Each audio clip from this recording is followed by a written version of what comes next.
Hello friends, welcome to my channel Q Analysis, and today we are going to talk about what, how and why of functional testing.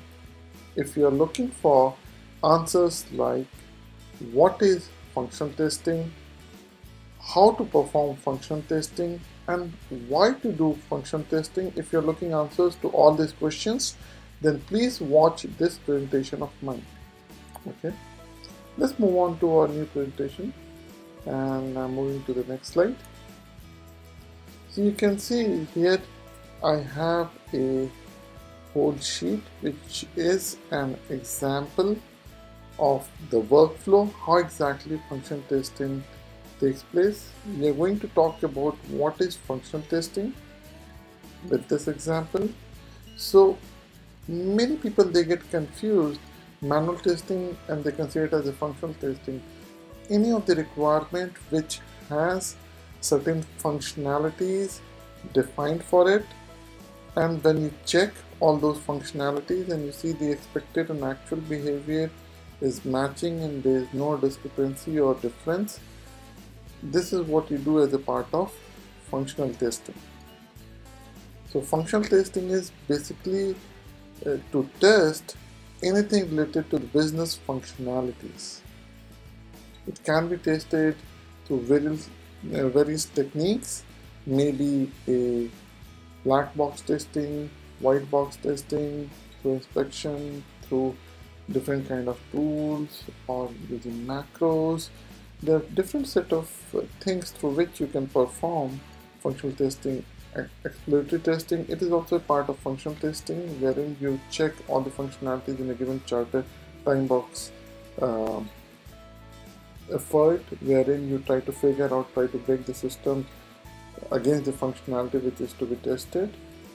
System testing, it's also the functional testing. Whenever you have a system as a whole and then the module is developed or the system is developed, you test it for the business requirement, you test it for the functionalities, and you see whether the defined behavior or the expected behavior, whatever business is defined or business analyst or your product owner they have defined, if the system or the software is meeting all those requirements.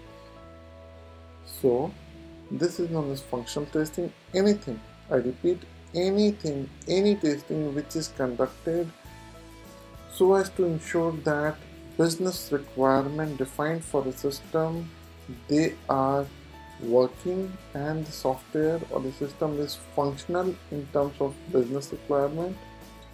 There is no difference, expected and actual behavior is same. That process or that kind of testing is known as functional testing. Now, using this slide, we'll figure out how exactly a tester should perform functional testing. See, first of all, we have to set up a project, a testing project. So you have a set of requirements, and then these requirements, you have to define the acceptance criteria, you have to gather the requirement and then understand the application flow. Once you have this requirement application flow, I have taken an example of mobile application, but functional testing is same across any kind of application or service, so it doesn't matter.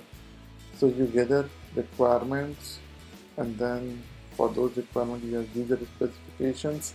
Depending on that, you understand the application flow, front end, back end, middleware, whatever are the different kind of systems, what are different kind of flows involved in it. Then the test plan is prepared. Test plan is a not mandatory thing in present agile testing environment. In traditional environment, test planning used to be done. Nowadays, high level, you have estimation, which can be considered as the minimal set of test plan which you do. You see what are the requirements that are to be taken care of. If those requirements are complete, you have defined the acceptance criteria for all those requirements, and then when you can call those requirements, or definition of done, when you can call those requirements as completed, and what kind of testing you are going to perform, and what is the time span or the total time you are going to take. QA person, how long are they going to take in performing the complete testing. This is considered as a part of test plan. And all of these, requirement gathering, understanding the application flow, and preparing a high-level test plan, it comes in the initial project setup. The part 2 or the next flow is test case development. Now once you have the requirement and you know the flow and you know how much time you're going to take, depending on that you try to define different kind of test cases based upon the different scenarios which you have developed as a part of requirement gathering and flow. So all the checklist, different kind of checklist, what you're going to, what functionalities, what are the business checklist, what are the business requirements you are going to check as per the application development, what are the things you are going to verify in your testing. You maintain a checklist of it and then prepare the test case based on the checklist and type of testing to be conducted. So once you know, okay, this is my test case and I have to cover this kind of scenario, depending on that, what kind of testing you're going to perform, you have a set of test cases with you. For example, let's say you have a system, you have to check a banking system and then you want to verify the login module or login system once you log into the banking application. So you have the basic requirement, you have the definition of them, you know the flow, and a high level scenario will be all past scenarios and failed scenarios which will happen when a user is trying to log in. Now different kind of past and failed scenarios can be included in the test cases. So in this way you figure out different kind of test cases. The third step over here is test execution. Now when we say test execution, it is functional testing in which you verify the functionality, business functionalities, and if the system is adhering to the specified business requirements, you test it, and this testing can be executed using manual methods or can be done using some tool or maybe executed using some macros or some automation. So guys, functional testing is not manual testing. I don't consider that any testing is a manual testing. Yes, testing is there and you don't do it by manual.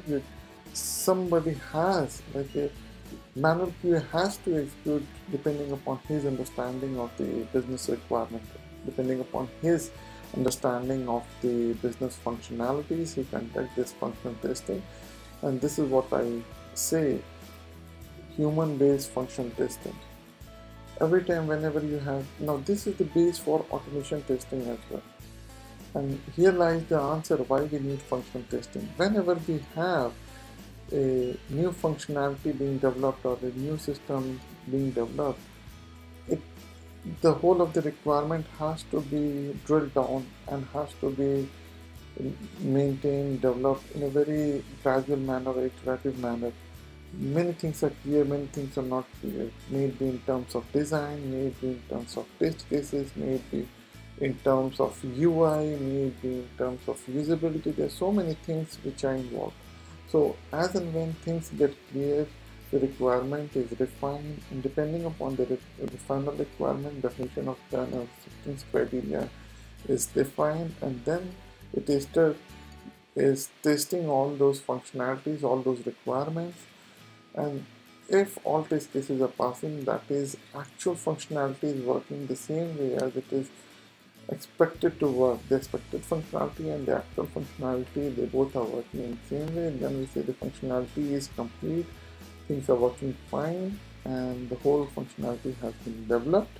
Once we have this functionality with complete requirement and complete test cases and scenarios to be tested, now this becomes a perfect candidate for automation. This becomes a perfect candidate for regression, upcoming future releases. This has to be taken care in upcoming integration. This is a part of upcoming integration. Next time when you have a new functionality, all you have to do, all those test cases which you were working earlier in this release, they'll act as the integration test cases, and then in future version they'll act as a regression test cases. And these are the candidates which will be automated by using automated testing by automation testers. This is the importance of functional testing. It is directly based upon the business functionalities, and whenever a functionality is developed first of all, the first and foremost important testing that you have to do on that business functionality is functional testing. Okay, friends? So let's move on to the third step, that is test execution. So over here, all those test cases that have been defined in step 2, they are being executed as per the scope on various platforms or various test environment. You have several test environments, you have several functionalities to be tested. For example, the one which I was talking, logging to a bank account, it can be tested via different kind of browsers. It can be tested on mobile devices, Android and iOS. It can be tested on Mac. It can be tested on Windows, Windows 7, Windows 8, Windows 10. It can be tested on Linux and through several browsers like Chrome, Firefox, and several other Internet Explorer. There are so many scenarios which we have built as part of System 2, and there are several test environments which we have figured out as a part of our test planning. Now it is the time of test execution, where we are going to execute all these test scenarios and figure out if our actual functionality is working in a way it is expected to work. Then, depending upon our test cases execution, we'll figure out any discrepancy, any deviation in actual behavior, actual functionality, then the expected functionality, that is being reported as, or that is being logged as defects into defect management tool. A defect management tool can be Jira or ALM. If you want, friends, you can please refer my other video which is for Jira defect management tool.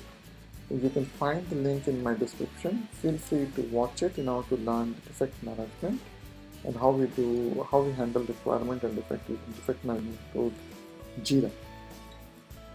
Now, post the defect being logged and being processed, we update the traceability matrix, different kind of requirements which have been covered, which have been tested, what is their status, in progress or to be done, or maybe which is in planning phase, which is in execution phase, which requirement is completed. All these things are updated in the traceability matrix so as to ensure that coverage, or what is the total coverage and where are we, to know the current status, where are we in terms of testing. We use this traceability matrix if everything is being covered and up to what level it has been covered. Then moving on to the next step, which is test reporting. Now this is the last step. Over here, prepare a test report. Now test report includes everything right away from your test planning. Okay, this is the plan schedule, this is the start date, and this is our end date. This is the total number of QA person involved. This is the QA efforts which have been put. If at all there was any delay or any issues, that has to be mentioned. If in case there is any blocker, any issue for which you are waiting or which is holding your testing, that has to be mentioned. There is a critical or showstopper issue, that has to be highlighted. Again, you have to show what is depending upon your progress, what all requirements you have tested, which are working fine, which are failing, which are under progress. All those things are to be reported as a part of test report. Remember, friends, most of the higher management, may be from development, business side, or test management, they are mostly interested to have a complete snapshot of what exactly is being done, how is the testing conducted, where are we with testing process, and are we going to meet the deadline. These are few very important questions which most of the high level management will always ask a tester. So you should make sure that whenever you are reporting, you should cover all these points in your test report, so that the high level management or any stakeholder for testing or the project, they should be aware of what exactly you are doing, what is the progress, and if at all there was any blocker, what is the schedule, if you are on schedule or you are lagging or you are advanced, and what is the kind of progress you have done in terms of your testing. Okay, friends, the next step you can see over here is review and publish the test report. Now, when there are certain level of testers, free testers or junior testers, some of the testers, they have experience, and there are certain leads who are very experienced, and then you have test managers and directors. So somebody like senior testers, they have to, or lead, they have to review the test report and publish it to all the relevant stakeholders. Okay, there might be, like, as a part of it, we always do validation and verification. So I believe nothing is perfect until unless tested. So if at all we have any test report which is being prepared, it has to be validated. I prefer somebody from the team, may it be peer review or may it be somebody who's senior, they can review the test report and customize it and send it across to the relevant stakeholders. Publish the test matrices. Different kind of test matrices are requirement specificity, burn down chart, coverage matrix, effort matrix, cost to effort ratio, all these things, defect injection ratio, and uh, defect detection ratio, all these things are very important matrices and points which higher management or the other stakeholders are very much interested to know. What was the defect detection ratio? What was the defect injection ratio? If defect injection ratio was high, it was more attributed towards the developers. If defect detection ratio was high, the testers, they have done a good job, they have detected good things, so it is again attributed towards the developers. Coverage matrix, just to make sure that all of the requirements have been covered properly, there is nothing missing, missed out, or what is the priority, criticality, and depending on the priority, criticality, you can decide upon the risk-based testing, how much effort has to be put into what kind of requirement. If there is a high priority, high criticality requirement, then we need to test it very thoroughly.